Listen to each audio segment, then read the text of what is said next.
slightly different. At one, we each looked at one of those. Here, I'll take it.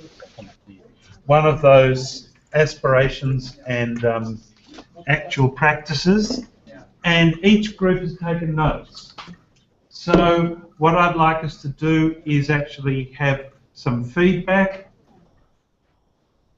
from each group about the questions that were asked, and then we'll get on to some playtime activities. So, anybody like to go first? I can report that the online group talked about dinner.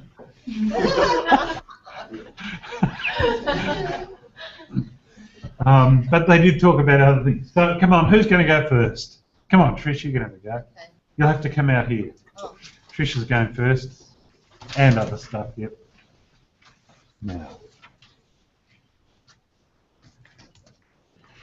Stand right here so the camera can see you. Here we are, look at that. You've got notes and all. Yes. Discuss the issues as presented.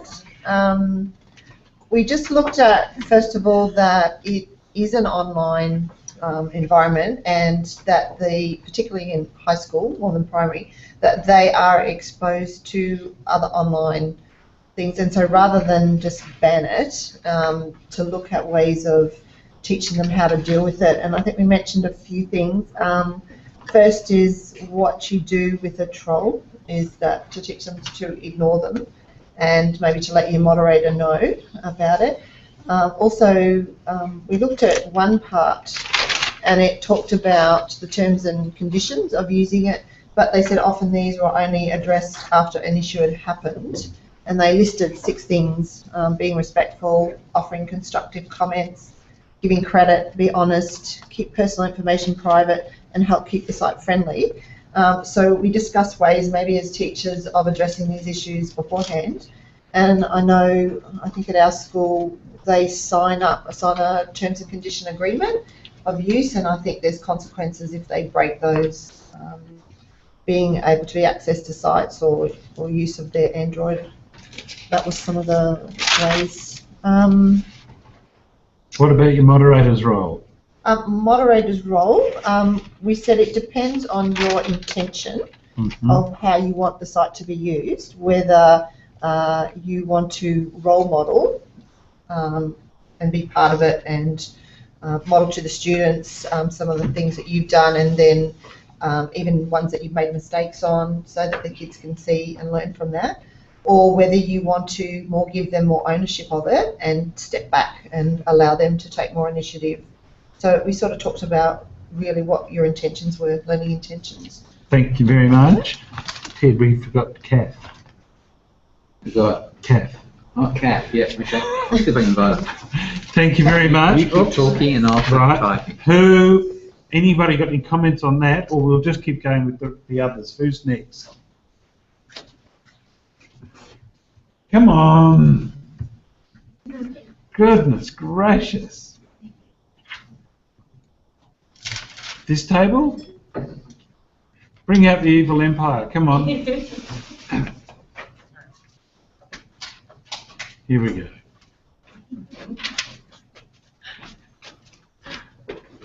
I'm being a bit unfair because when I went over to this table, they were talking about the evil empire and who owns Scratch and where's the money, and but I think you discussed many other things, didn't you? We did discuss other There you go. things. You can hold it. Really? Yes, really.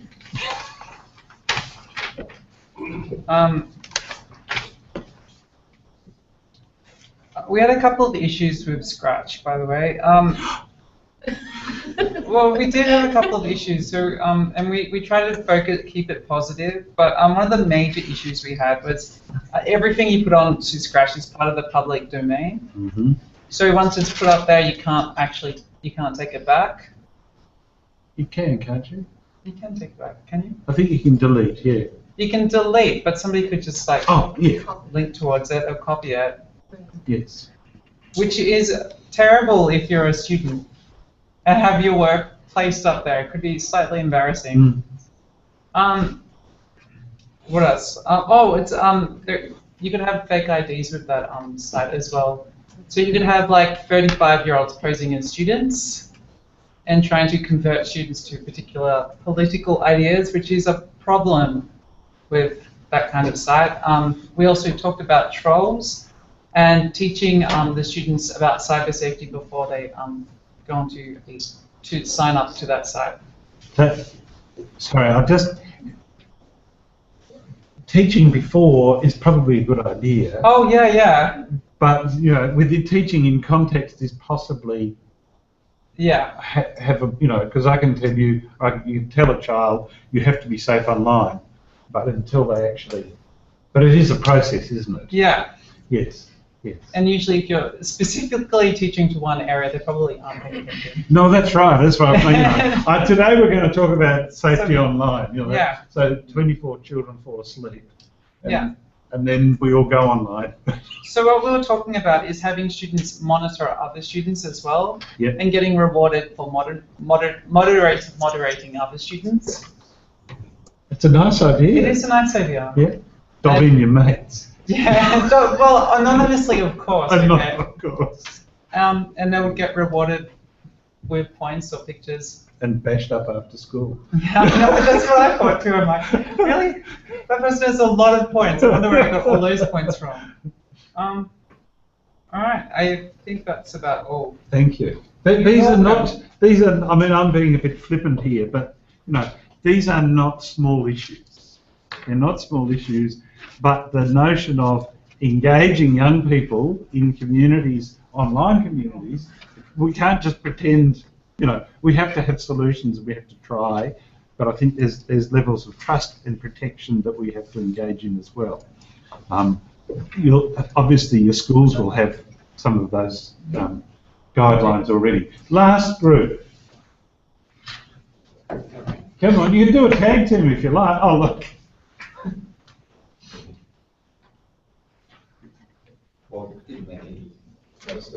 It's all up in your mind. Okay. Yeah. Here, I'll get it away. Right,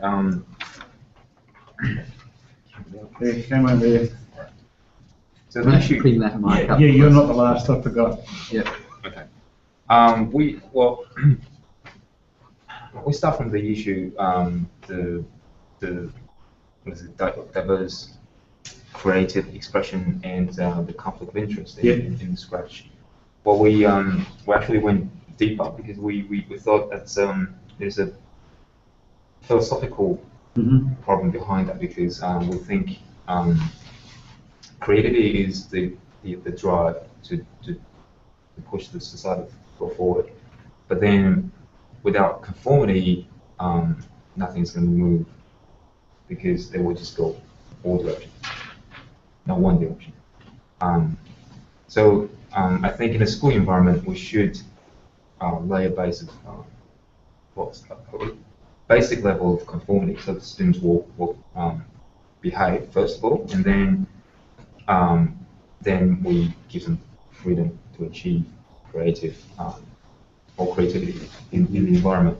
But then Anthony had a very good point as to how to apply that in the real school environment. There you go. Step in front of the camera. Really? No, you can just say that. Yeah, look, okay.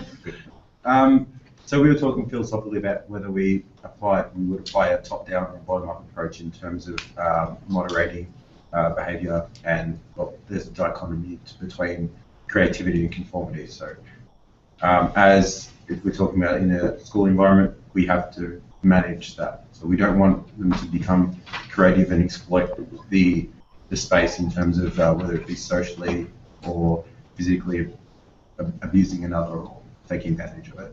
So we were kind of talking about whether the teacher imposes, so they have the level of power to impose a culture of responsibility to others in the group, or whether we have the students themselves apply it and come up with that culture, and talking about the power that's associated with those two different philosophies in moderation and how to moderate. And also, I think the big issue for us was in terms of age. So when you're talking about primary school kids, you would probably have the moderator having a much more active role.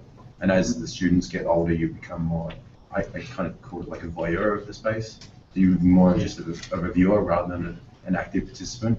And if I might say, as you know your students. Yeah, that too. Yeah. But they can take advantage of you. Of course. Didn't we all when we were students? But especially with our reading, we had a lot of students looking to exploit the space. So it's more of a thing whether philosophically you decide that you would rather than be creative and then manage it after the fact, or whether you would like to be kind of proactive in setting up a culture before any kind of problems may arise. Thank you very much, sorry. Because we think that conflict is what, how do you say, has perpetual existence. It will never go. It's still there. It's always there. But the problem is how we can avoid turning conflict into argument or some other destructive things to the society or the community. So that's why the role of moderator is very important in this topic. And also in the school environment, we talk about assessments because that's why we thought that some level of conformity is very necessary because we need to make sure that the students will go in at least one direction. Because that's the fundamental purpose of assessment. They need to reach the goal. So that's the fundamental purpose of an outcome. I don't know if it's the fundamental purpose of assessment. Okay. Yep. Okay.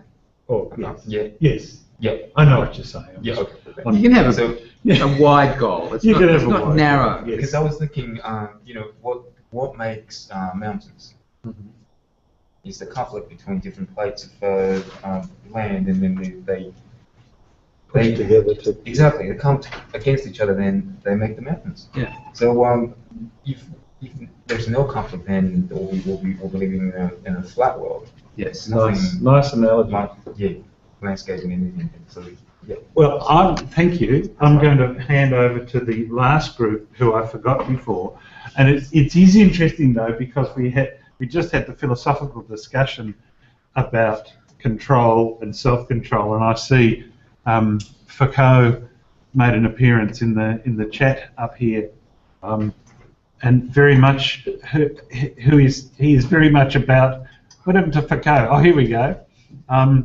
Big Brother and self-control and the panopticon, the notion of the controller being watched, and everybody in society is always watching each other, and therefore regulating by the state has created a sense of power. Now, let's not go there, or unless you want to, but can we have the last group please say their stuff? You need a spokesperson. We need someone to speak. I think I got nominated somewhere in there, so let's go. Other than discussing our dinner plans, which was a very important discussion in which we needed to go, we also discussed that what we had is about attention seeking and about attention seeking behaviour. Yep. And we really decided that from the examples that were given, it wasn't necessarily attention seeking behaviour, and that we could link that to the way that students were able to work together outside of the classroom and not just in. Like there was the kid that put up something because he thought it would be funny, so he's like the jokester kid that'll say something to be able to get everybody to laugh and do something silly. And then there's the one that wanted to put together his crew to be able to bring it down, so he's like the big bully who wants to be able to get all the other tough kids on the side. And then the one attention-seeking one we thought about is the girl that then be able to who saw that somebody else had a disability, so she put up that she had a disability as well, so that she could get the attention. And we were talking about that, about knowing our kids and knowing our students, and that we know when a student needs a bit of TLC, when they need to have that attention to them. But we also know not to just always give them the attention, that there are such things as winners and losers out there, and it's not all about everybody telling them that they're awesome all the time and always getting a certificate and a sticker and a trophy, that the real world happens and some of this stuff happens. And we were discussing scaffolding, but on a smaller scale to what was there in regards to the Scratch community. So using Moodle or Edmodo or some other learning management system to be able to scaffold the students as to the proper behaviours online. And then if we were able to do that, we can then go, okay, we've seen here that they're able to do it. We've made our rules together as a community about what is right and what is wrong, just as we do in the classroom. We spend the time in the classroom being able to go, these are the rules about our classroom, these are the class norms, this is what we do. So we're just doing that in a virtual space rather than a physical space, and being able to set that up together. And then once we've been able to be comfortable with that, whether it be doing restorative practices within the classroom or online to be able to deal with issues that come up, then being able to say, all right, we've learned how to be able to do that. Now we can go and see what else is happening out there, and using the Scratch community to be able to do that. So we start off with a very strong moderation role that we are part of the community and we are all seen together as the community, and doing it that way, to being able to take that step backward as the students start to be able to learn what is right and what are the things that we need to do in that community, and how do we work together as effectively as a community, and then being able to go, they can then be able to do their thing because we know that they're going to do it in a manner which is respectful, which is safe, which is going to be able to be... I've lost the word. Sorry. Which is going to be proactive for them. So, and I mean, if we can reduce trolls and cyberbullying and some of the things out there by being able to learn this as a program, and realising that these digital natives don't know all this stuff and they're not born inherently being able to know this stuff, that being able to teach these students that to write, as they said in the article, rather than to be able to just read and be able to use it effectively. I think that summed that up. Correct me if I'm wrong, everybody in here. Sounds fantastic. Well said, cool. Very good. All right. Look, we've spent quite a lot of time on this, but I don't think that's wasted time. I think it's valuable time. On the Ning, where's the Ning? It should be there. Firefox, there we go. Yep. On the Ning, I've made it. It's chat. Anyway, it doesn't matter. How do I get to the Ning? I'll just go there. Yeah. Oh, well, that's strange. Anyway, on the Ning, somewhere, you will see that I've got on the front page, or as in part of the blogs, a couple of questions. Where did I put it? Easy project. Where are the blogs? Scratch activities. I'll just highlight that there. So it's the first blog post there. I had hoped that we would actually do some Scratch programming tonight, and I'd still like us to try and have a go at that. I've got some activities on the Ning there that sort of give you some things to do. The kind of things I'd like you to do, though, in the time we've got, is perhaps more look at a particular couple of projects and even go deeper into the identity of a certain person who's posted. Now, I've put a link there. I should be sharing this, shouldn't I? Can I share this? I'll just share this with you guys. So I've put a link to NKLVGUKO, I don't know how you say that, just purely randomly while I was looking today. I looked at this because I was looking at how to make a game. I wanted a platform level game, and so I found this guy who'd made one. Now, having a look at, I found his game, his or her game first, and then I played the game, which was kind of all right, but I didn't quite get it, and I can play it now. And there were a few things wrong with it, annoying things, but that's fine.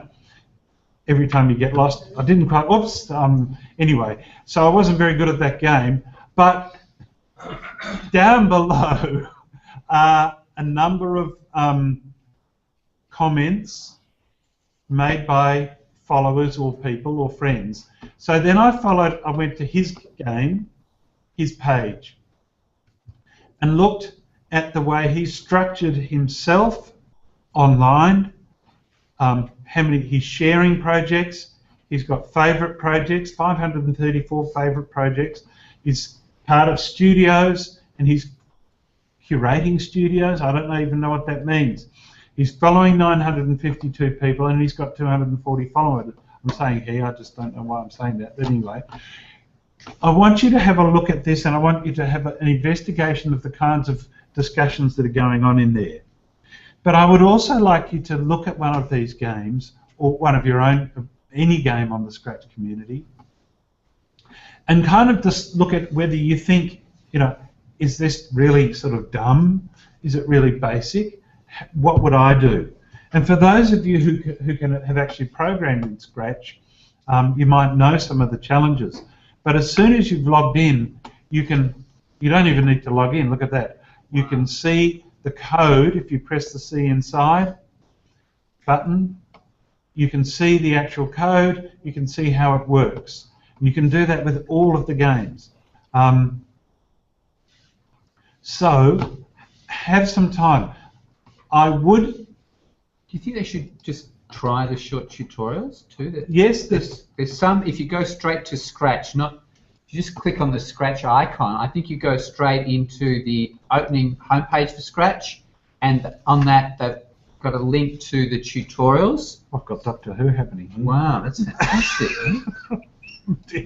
Just because you've opened Scratch, Yeah, it's gone crazy. It's gone crazy. Yeah. So let's get rid of Scratch. Yeah, just close that. I don't think we'll close it. I think. Oh, Yeah, hoping, you can't. Yeah. You can't see it. Okay, sorry, we've actually.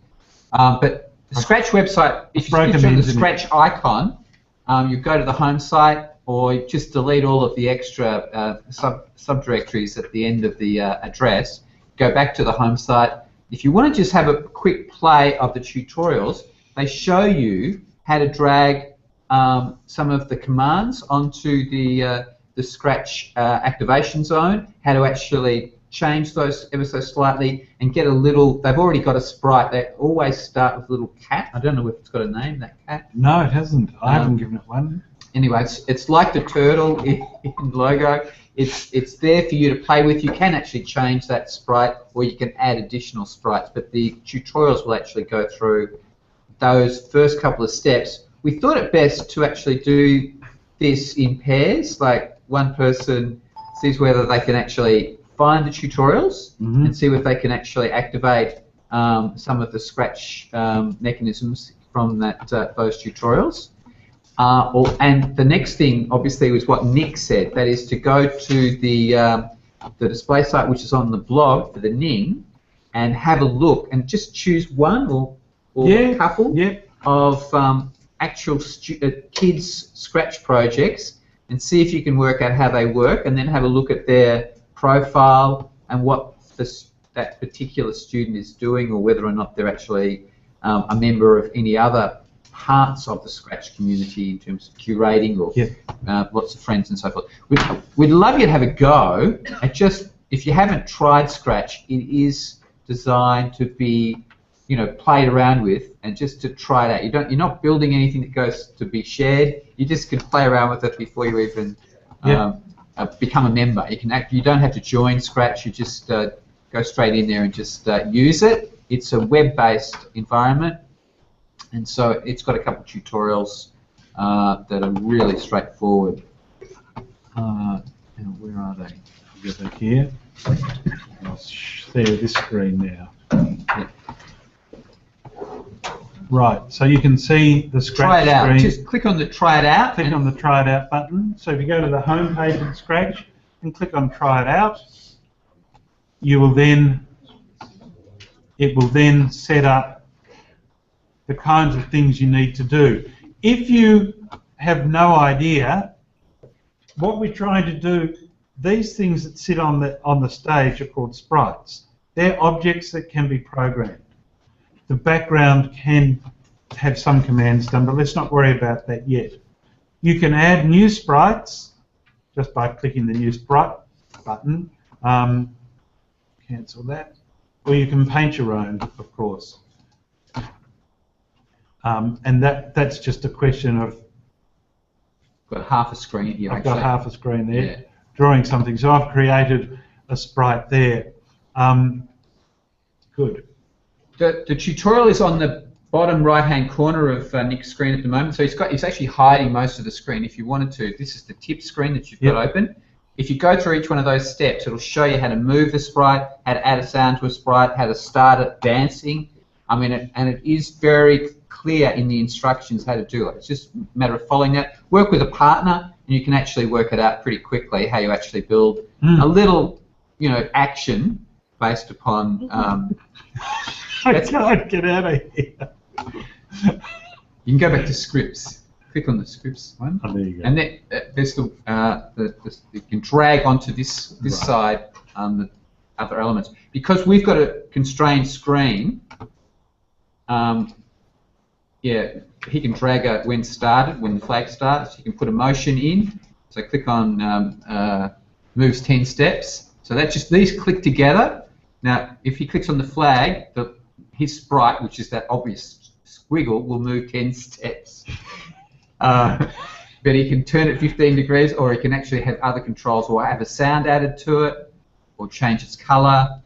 There's those steps in the first tutorial are worth going through just to get an introduction to how to start a very short bit of movement and then get a sound and so forth. But work with somebody else and see if you can get it working, and then have a look at the blog site that Nick's put up an address for the demonstrations that different Scratch community members have put up. And they've got some really good ones. Those first few are fantastic, usually.